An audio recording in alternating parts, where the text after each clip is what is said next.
اليوم رح غير البيت، رح اشتاق لكل الزوايا ولكل الغرف ولكل الأماكن اللي فيه. رح اشتاق لكل الذكريات اللي عشتها معه. الوداع صعب يا جماعة. المهم مشطت شعراتي وقلت لبكرة وطلعت من البيت بترككن مع فقرة مراية الأسانسير ورحت اشتري غراض البيت الجديد.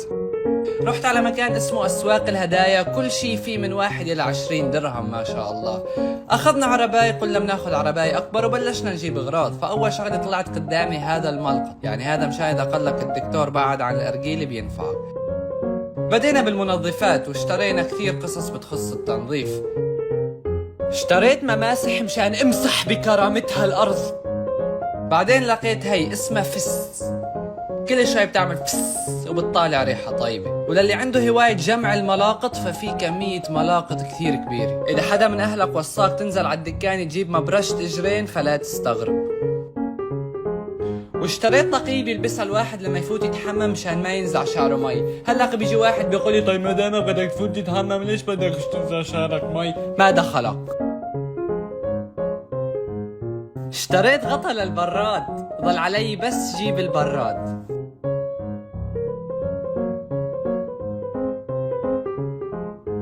جبت ديتول بيقضي على 99% من الجراثيم، ورجعت جبت جف بيقضي على 1%، فهيك بكون قضيت على 100% من الجراثيم. وجبت مفكات مشان فك حالي إذا وقعت بمشكلة. ولقيت فانوس بس ضيعت وين صفف العرباية وطلعت صففها بعيد. فادي ركز، جايين نشتري اغراض للبيت. على فكرة هي الساعة لهلق بعدها بلا بطارية.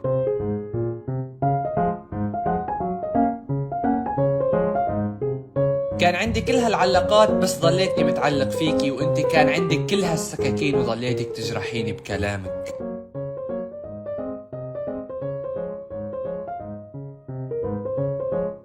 حرفيا أنا بهاللحظة هزيت البريك لأعرف إذا منيح أو لا. ولقيت ملعقة عاملة حالها عصاية مساحة.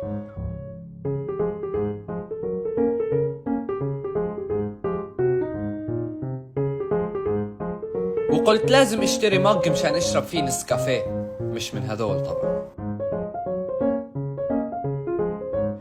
فاخترت مج وطلع بالصدفة على لون أواعية. بالصدفة بالصدفة اوكي. واخذت صحون ميلامين مشان ما يتكسر. اما هي بعدني لحد هي اللحظة مقتنع انه هي سلة زبالة وعم اتعامل معها لانها سلة زبالة، وهي عبارة عن وعاء بنحط فيه رز لتعرف عيارات الرز اذا بدك تحط بالطبخة.